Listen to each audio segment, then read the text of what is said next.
Eeco India mobility and hospitality, ये है company का नाम जिससे हम करने जा रहे हैं मुलाकात। जल्दी से मैं आपको कंपनी के बारे में थोड़ी जानकारी दे दूँ। 1996 में ये कंपनी बनी थी। किराए पर कार और ड्राइवर्स देने का कारोबार करती है और कर्मचारियों के ट्रांसपोर्टेशन का कारोबार, ऑफिस से घर, घर से ऑफिस वाला जो आप जनरली देखते हैं। 21 से ज़्यादा राज्यों में कंपनी का कामकाज है। ज़्यादा डिटेल्स और हम मैनेजमेंट से लेंगे, लेकिन उससे पहले बता दूं कल आईपीओ खुलने जा रहा है इस कंपनी का और 30 अगस्त तक आईपीओ खुला रहेगा। 44 शेयरों की लॉट साइज़ में आप अप्लाई कर सकते हैं और इशू की साइज़ मैं आपके सामने रख दूं। 601 करोड़ की इशू की साइज़ है और 2000 करोड़ का मार्केट कैप है ऊपरी प्राइस बैंड पर। दो खास मेहमान हमारे साथ कार्यक्रम में हो रहे हैं शामिल। एक हैं राजेश लुम्बा साहब जो कि कंपनी के चेयरमैन, मैनेजिंग डायरेक्टर और सीईओ हैं, और साथ ही मेरे साथ कार्यक्रम में शामिल हो रहे हैं आदित्य लुम्बा साहब जो कंपनी के जॉइंट एमडी हैं। राजेश लुम्बा साहब ने दिल्ली यूनिवर्सिटी से कॉमर्स में ग्रेजुएशन की डिग्री हासिल की है और आप फाउंडर हैं, शुरुआत से कंपनी के साथ हैं ही। आदित्य लुम्बा साहब ने एसपी जैन इंस्टीट्यूट से मैनेजमेंट में पोस्ट ग्रेजुएशन डिप्लोमा किया है और अप्रैल 2006 से वो कंपनी के साथ में। आप दोनों का बहुत बहुत स्वागत है, धन्यवाद हमें समय देने के लिए। क्योंकि आप दोनों लुम्बा साहब है तो मुझे नाम से बुलाना पड़ेगा सर। राजेश जी, शुरुआत आपके साथ करता हूँ। 1996 में आपने कंपनी बनाई, राइट सर? आप ही ने शुरुआत की होगी, आई एम श्योर। नहीं, ये इसमें कुछ विरासत का एंगल है। अच्छा, बताएं सर। तो थोड़ी कहानी इसके पीछे है। जी प्लीज़। तो ये जो बिजनेस का जो बीज बोया था, हमारे पिताजी ने बोया था। ओके। वो एक एक्स आर्मी ऑफिसर थे। ओके। और 62 की वॉर के बाद इमरजेंसी हुई थी तो उसमें उन्होंने ज्वाइन की थी आर्मी में। तो जब 6-7 साल के बाद वो आर्मी से निकले तो उनके पास ना पूंजी थी और ना ही जॉब था। तो उन्होंने एक दोस्त की गाड़ी बोरो करके फिर ये गाड़ी खुद चलानी शुरू करी। तो जब 2 साल बाद उन्होंने पहली गाड़ी खरीदी और ड्राइवर रखा तो उन्होंने कंपनी का नाम इको रखा, क्योंकि वो खुद एक इको थे, विच stands for emergency commission officer. Oh lovely, क्या बात है। ये है फुल फॉर्म। ये फुल फॉर्म है। तो इमरजेंसी कमीशन ऑफिसर की सर्विसेज हैं ये सब। तो फिर धीरे धीरे बिजनेस ग्रो हुआ। मैं खुद इस बिजनेस में ही पला बड़ा हुआ और मेरे को याद है हमारा घर में ही ऑफिस होता था, सामने एक कमरे में ऑफिस था। तो मेरा भी, मैं स्कूल से आने के बाद बाकी काम बाद में बस्ता रख के पहले उनकी मदद करने बैठ जाता था और मेरे को बहुत इंटरेस्ट आ गया था इसके अंदर ना, कि ड्राइवरों से डील करना, कस्टमर से डील करना, मेंटेनेंस करना। तो एक कम उम्र में एक सेट हो गया था कि मेरे को यही काम करना है। तो आई एम श्योर आपके फादर और आपके ग्रैंडफादर साहब। नहीं, हम दोनों के फादर। आप दोनों, सॉरी। तो मतलब आप कॉम्प्लीमेंट समझिए इसे। तो पॉइंट ये है कि मतलब शायद वो one of the earliest startup रहे होंगे। हाँ, कह सकते हैं, राइट? उस जमाने में अगर ये जरूरत थी इनको, एक तो पैसे कमाने, ये गाड़ी भी उनको मिली क्योंकि एक बिल्कुल वो एक बहुत पेट्रियोटिक थे, आर्मी में थे नेचुरली। उनके ब्रदर अमेरिका चले गए थे, वहां से उन्होंने एक वर्क परमिट भेजा। तो वो कहा, उनका साथ झगड़ा रहता कि तुम भाई हमारे देश को छोड़ के चले गए, मैं यही बनाऊंगा जो बना है। क्या वो वर्क परमिट एक दोस्त को दे दिया, वो चला गया, वो अपनी गाड़ी छोड़ गया। तैसे मिला। तो आदित्य जी, एग्जैक्टली आपकी कंपनी करती क्या, जरा समझाइए। तो हमारी कंपनी बेसिकली गाड़ियाँ प्रोवाइड करती है ड्राइवरों के साथ। एंड ये जो हमारा जो टारगेट मार्केट है वो मोस्टली B2B सेगमेंट है। ओके। सो हमारे इस बिज़नेस के 2 फ्लेवर्स हैं। एक है एम्प्लॉय ट्रांसपोर्टेशन सर्विस और एक है शॉफर्ड कार रेंटल सर्विस। तो एम्प्लॉय ट्रांसपोर्टेशन सर्विसेज चाहिए होती हैं उन कंपनीज़ को जिनके बड़े बड़े यहाँ पे GCCs होते हैं, लाइक ग्लोबल कैपेबिलिटी सेंटर्स होते हैं, कॉल सेंटर्स होते हैं, KPOs होते हैं, BPO होते हैं।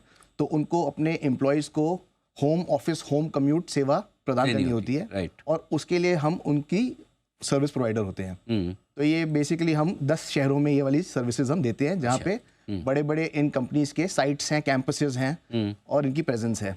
और दूसरा फ्लेवर है हमारी कंपनी का शॉफर्ड कार रेंटल सर्विसेज, जो जैसे आप कभी कहीं ट्रैवल करते हैं बिजनेस पे, आपको गाड़ी एयरपोर्ट जाने के लिए चाहिए, या आपने मुंबई से पुणे जाना है, आपको गाड़ी इंटरसिटी के लिए चाहिए, या आपने किसी के साथ हॉलीडे पे जाना है अपनी फैमिली के साथ, आपको एक बड़ी वैन चाहिए, या ग्रुप में आपको कोई इवेंट पे जा रहे हैं, बड़ी बस चाहिए, तो हम उसमें गाड़ियाँ, वैन्स, बसेस सारी शॉफर्ड कार रेंटल सर्विस में देते हैं for short term and long term requirements. और ये मोस्टली जैसे कॉर्पोरेट्स हो गए, कंपनीज जिनके मल्टीपल ऑफिसेज होते हैं, जगह जगह पे ट्रैवल करना होता है, उनको चाहिए होती है।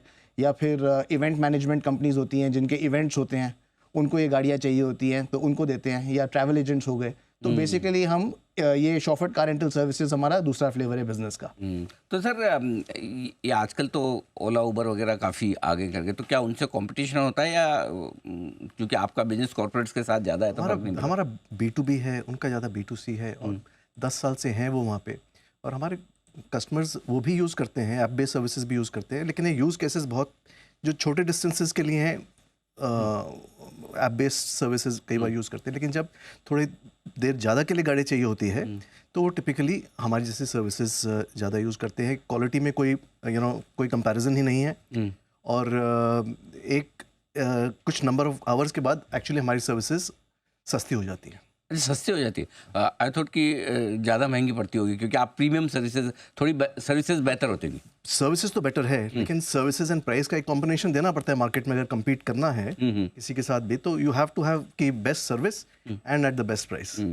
आदित्य जी, मैं जो देख रहा था कि आपके फाइनेंशियल्स में ग्रेजुअली आपके जो खुद की कार हैं वो आप धीरे धीरे परसेंटेज कम कर रहे हैं, राइट? दूसरे वेंडर्स की कार ज़्यादा ओन कर रहे हैं, इसके पीछे क्या स्ट्रेटेजी है और क्या रीज़न है सर? राइट। तो बेसिकली जब हम लोगों ने अपनी कंपनी की शुरुआत करी थी तो पहले तो हम लोग ना दिल्ली से शुरुआत करी थी, और दिल्ली में हमने अपना बिज़नेस काफ़ी ग्रो किया था, और उसके बाद जब हमारे क्लाइंट्स हमसे सर्विसेज बाकी शहरों में भी मांगने लग गए तो उस टाइम पे हमने जो आगे ग्रोथ स्ट्रैटेजी बनाई थी वो एक एसेट लाइट मॉडल पे ग्रोथ स्ट्रैटेजी बनाई थी, जिसमें हम अपने साथ ड्राइवर कम ओनर्स को जोड़ रहे थे या छोटे वेंडर्स को जोड़ रहे थे, और हमने जब अपने सारे ऑफिसेज बाहर खोले अलग अलग शहरों में तो हमने इस एसेट लाइट मॉडल के साथ फिर ग्रो किया, और आज हम एक अच्छी स्केल अप उस बिजनेस को हम अच्छे से स्केल अप भी कर पा रहे हैं उसी वजह से, और उससे क्वालिटी भी मेंटेन हो रही है उसी वजह से। ठीक बात है। तो अब आपका फोकस टीयर 2 टीयर 3 सिटीज़ में ज़्यादा है। फोकस मतलब बड़ी सिटीज़ में तो आप ऑलरेडी हैं ही। वहाँ ग्रोथ कर रहे हैं हम, लेकिन जो सबसे बड़ी मार्केट है वो बड़ी सिटीज़ में ही है, क्योंकि बिजनेस जरूरत वहीं भी होता है, लीजर भी वहीं सबसे ज़्यादा होता है, इकोनॉमिक एक्टिविटी सबसे ज़्यादा वहीं होती है। तो वहाँ पे हम डीपर पेनिट्रेट कर रहे हैं और अपना टीयर 2 टीयर 3 में उतना करें जहाँ पे हम सर्विसेज दे सकें, किसी को मना ना करें, और वही same quantity and quality of service. तो उनको अलग अलग वेंडर्स में जरूरत ना पड़ेगी इतने लोगों से बेसिक। अच्छा सर, एक और चीज़ जो पूछना है, मार्जिन्स में आपके देख रहा था FY 22 से 24 में बड़ा अच्छा स्ट्रॉन्ग इंप्रूवमेंट है, 15% से आप 16% तक, 12 से 16% पहुँच गए, उसके पार निकल गए। रीज़न बताएं तो ये इंप्रूवमेंट किस वजह से है और सस्टेनेबल है? तो 22 वाला साल था जो कि कोविड का एक साल था, राइट। उसमें हमारा बिजनेस 2 सालों के लिए काफ़ी ड्रॉप हुआ था। ओके। वो एक बेस एक तरह से कम हो गया था, लेकिन जब कोविड ख़त्म हुआ और ट्रैवल में रिबाउंड आया तो हम रेडी थे वो अपॉर्चुनिटी को ग्रास्प करने के लिए, और हमने 23 में फिर अपना बिजनेस काफ़ी अच्छा बढ़ा लिया, और अगले साल लास्ट ईयर जो है थोड़ा बहुत और नॉर्मल ग्रोथ रहा, 31% का ग्रोथ रहा, और ये एक मोर नॉर्मलाइज ग्रोथ है। वो 23 वाला साल है वो थोड़ा इरेटिक ग्रोथ दिखाएगा बिकॉज बेस कम था कोविड की वजह से। तो ये मार्जिन्स आपके लिए रीजनेबल हैं, जो अब बैक ऑन ट्रैक है तो कोई दिक्कत वाली बात नहीं। आदित्य जी, किस तरह का रेवेन्यू मिक्स आप लेकर चलते हैं, आपकी जो अलग अलग सेगमेंट्स हैं, और आगे फोकस कहाँ रहेगा? सर, आपका बहुत अच्छा क्वेश्चन है। हमारी शुरुआत से ही जो क्लाइंट बेस है बहुत अच्छी रही है। जो हमारी कॉर्पोरेट क्लाइंटेल है उसमें बड़े बड़े नाम हम क्लाइंट्स के साथ हम जुड़े हुए हैं, जैसे कि IT सेक्टर से कंपनीज़ हैं, जैसे HCL हो गई, EXL हो गई, फिर आपका कंसल्टिंग सेक्टर से बड़ी बड़ी कंपनीज़ हैं जैसे डेलॉयट है, मर्सर है, ग्रांट थॉर्टन है, इंडिगो एयरलाइंस है, बड़े बड़े GCCs इंडिया में जो ऑपरेट करते हैं, जैसे वॉलमार्ट कंपनी का GCC है, हम उनको एम्प्लॉय ट्रांसपोर्ट देते हैं। आपका फिडेलिटी कंपनी हो गई, बैंकिंग सेक्टर से जैसे HDFC life, IndusInd bank, banking sector से। तो हमारे जो क्वालिटी ऑफ रेवेन्यू और बहुत डाइवर्सिफाइड सेक्टर से हमारे रेवेन्यू आते हैं, सारी ब्लू चिप कंपनी से। 42 फॉर्चून 500 कंपनीज हमारे क्लाइंट्स हैं। अच्छा। और 60 BSE 500 कंपनीज हमारी क्लाइंट्स हैं। ओके। तो ये हमारा एक मेजॉरिटी कॉर्पोरेट क्लाइंट आता है। उसके अलावा हम इवेंट ट्रांसपोर्टेशन भी करते हैं। लास्ट ईयर हम MEA, ministry of external affairs ने हमारे को कॉन्ट्रैक्ट दिया था पूरे G20 इवेंट्स में गाड़ियाँ प्रोवाइड करने का, साउथ एंड वेस्ट इंडिया। तो उसमें जितनी भी मोर देन 25 सिटीज़ हमारे को वहाँ पे हमने सर्विसेज प्रोवाइड करी थी। हर इवेंट में hundreds of vehicles for all the delegates जो आए थे बाहर से, और जो गवर्नमेंट के ऑफिशियल्स भी थे जो हमारे यहाँ से थे, उन सबको हमने ट्रांसपोर्टेशन दी थी। गाड़ियाँ, बसें, मिनी वैन्स, सिडान्स, एसयूवीज, तो ये सारी की सारी सर्विसेज विद शोफर, ये सारी हमारी इको मोबिलिटी कंपनी ने ही प्रोवाइड करी थी। तो अभी आपका रेवेन्यू 43% शोफर कार रेंटल से और ईटीएस जो आपके एम्प्लॉय ट्रांसपोर्टेशन अराउंड 55% है। ऑलमोस्ट यही रेवेन्यू मिक्स रहने वाला है या साइक्लिकल होता है, किसी साल किसी में ऊपर चल जाता है, किसी साल किसी में, क्योंकि कौन सा सेल्स साइकिल, बड़ी इवेंट्स जैसे G20 टाइप आ गई तो आपके वहाँ तो कई वहाँ पे ज़्यादा बड़ा क्लाइंट है, दोनों एक ही बिजनेस, ड्राइवर विद शॉफर देते हैं। अच्छा, बेसिक्स वही है। वो जो ईटीएस के क्लाइंट्स हैं वो सीसीआर ज़रूर यूज़ करते हैं। सीसीआर के हर क्लाइंट के पास ईटीएस का बिजनेस नहीं होता है, तो इस तरह डेफिनेटली तो 25 साल से वही चल रहा है। Okay, perfect. एक मैं आपके आरएचपी में एक और चीज़ पढ़ रहा था कि आपके 30 से ज़्यादा देशों में प्रेजेंस है, राइट? हाँ जी, हाँ। लेकिन रेवेन्यू वहाँ से लगभग 1% ही है अभी तक। तो ऐसा क्यों? क्या क्या रीज़न है? रेवेन्यू लो क्यों है? या फिर अब आप शुरुआत कर रहे हैं वहाँ पर, क्या है? ये अभी शुरुआत का ही दौर है उसका, और इस साल से हम एक तरह अभी हम अपने टेस्ट कर रहे थे वेंडर्स वगैरह को वहाँ पे बाहर, जो हमने एग्रीमेंट साइन किए हैं अपने जो मेजर गेटवे सिटीज़ हैं वर्ल्ड वाइड जहाँ पे इंडियन ट्रैवलर्स जाते हैं, तो अब हम उसको मोर लॉन्च कर रहे हैं from the point of view of सब क्लाइंट्स को वो सर्विसेज देने के लिए। अच्छा सर, एक चीज़ बताइए, ये तो अभी तक की कहानी तो आपकी बड़ी इंप्रेसिव और इंटरेस्टिंग भी दिख रही है। फ्यूचर क्या है इस सेक्टर का, इस पूरा जो ये बिजनेस है इसका और आपकी कंपनी का? तो अगर हम देखें जैसे इंडस्ट्री रिपोर्ट देखें और उसमें साइज ऑफ मार्केट देखें, काफ़ी फैक्टर्स हैं जो कि इस इंडस्ट्री की ग्रोथ को फ्यूल कर रहे हैं। एक तो है कि अनऑर्गेनाइज से ऑर्गेनाइज्ड की तरफ जा रही है इंडस्ट्री, जो कि एक बहुत ज़्यादा फ्रैगमेंटेड थी पहले, तो वो एक ग्रोथ का जरिया है प्रोफेशनल कंपनीज के लिए।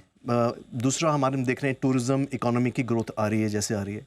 अगर आप देखें तो आपके आसपास एयरपोर्ट्स जिस तरह से इंक्रीज़ हो रहे हैं, टूरिज्म के सेंटर्स जो हैं बिल्कुल भरे रहते हैं। अब सीजन ऑफ सीजन का कोई मतलब ही नहीं रहा।